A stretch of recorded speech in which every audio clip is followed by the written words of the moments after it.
ভগবানপুর ১ নম্বর block সাংস্কৃতিক সংস্থার উদ্যোগে ভগবানপুর ১ নম্বর পঞ্চায়েত সমিতি ও ব্লক প্রশাসনের সহযোগিতায় এবছর পালিত হচ্ছে ৫০তম বর্ষের জগদ্ধাত্রী পুজো।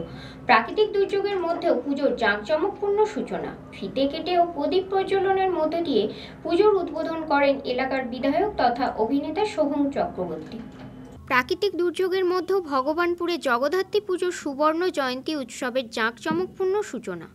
ভগবানপুর ১ নম্বর ব্লক সাংস্কৃতিক সংস্থার উদ্যোগে ভগবানপুর ১ নম্বর পঞ্চায়েত সমিতি ও ব্লক প্রশাসনের সহযোগিতায় এবার পালিত হচ্ছে ৫০তম বর্ষের জগদ্ধাত্রী পুজো।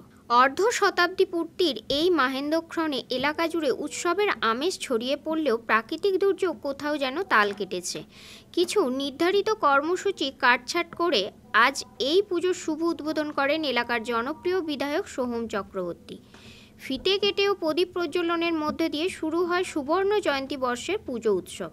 উদ্বোধনী মঞ্চে উপস্থিত ছিলেন স্থানীয় চণ্ডীপুরের বিধায়ক ও অভিনেতা সোহম চক্রবর্তী, ভগবানপুর ১ নম্বর ব্লক বিডিও বিকাশ নস্কর, ভগবানপুর পঞ্চায়েত সমিতির সভাপতি অরূপ সুন্দর পণ্ডা, জেলা পরিষদের সদস্য রবীন্দ্র মণ্ডল, ভগবানপুর থানার ওসি শাহেনশাহ হক, বিভীষণপুর গ্রাম পঞ্চায়েতের উপপ্রধান সৌরভ কান্তি বেরা।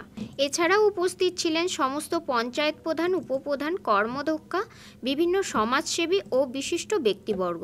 ভগবানপুর ১ নম্বর পঞ্চায়েত সমিতির সভাপতি অরূপ সুন্দর পণ্ডা বলেন, পুজো প্রাঙ্গণটি সাজানো হয়েছে নানা আলোকসজ্জা ও থিম মণ্ডপ, পাশাপাশি আয়োজন করা হয়েছে সাংস্কৃতিক সন্ধ্যারও, যেখানে রয়েছে বিধায়ক উত্তম বারিক ও পঞ্চায়েত সমিতির সভাপতি অরূপ সুন্দর পণ্ডা অভিনীত এমেচার যাত্রাপালা। এছাড়াও একই মঞ্চে থাকছে পরপর ৪ দিন কলকাতার যাত্রাপালা পরিবেশনা করবেন। ৫০ বছরের এই ঐতিহ্য বহন করে চলা ভগবানপুর ১ নম্বর ব্লক সাংস্কৃতিক সংস্থার সদস্যদের মুখে গর্বের হাসি। তাদের কথায়, এই পুজো আমাদের গাঁয়ের গর্ব।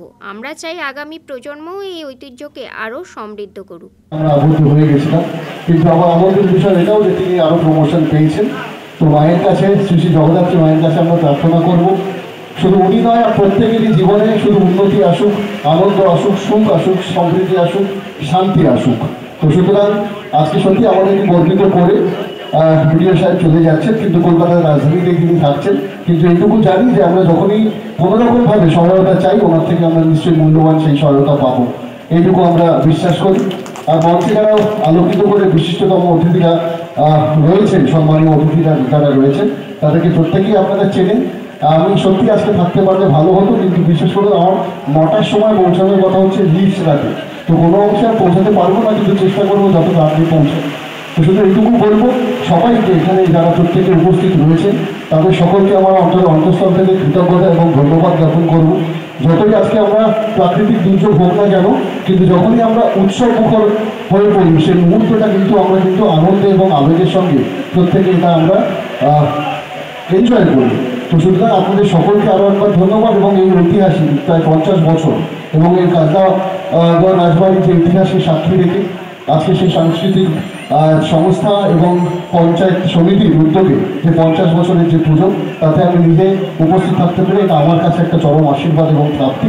এবং প্রত্যেকের থেকে আশীর্বাদ চাইবো, সহযোগিতা, ভালোবাসা চাইবো, এবং সর্বোপরি মায়ের কাছে প্রার্থনা করবো, মা আমাদের সকলকে ভালো রাখুক, শুভমন্ত্রী দিক, আমাদের প্রত্যেকের শুভ চেতনার আরও যাতে এগিয়ে যাই, আমরা এই বিশ্বাসে আমরা থাকি এবং সবাই মিলে একত্রিত থাকবো, একসঙ্গে থাকবো। রঞ্জন মাইতির রিপোর্ট, খবর BCBS।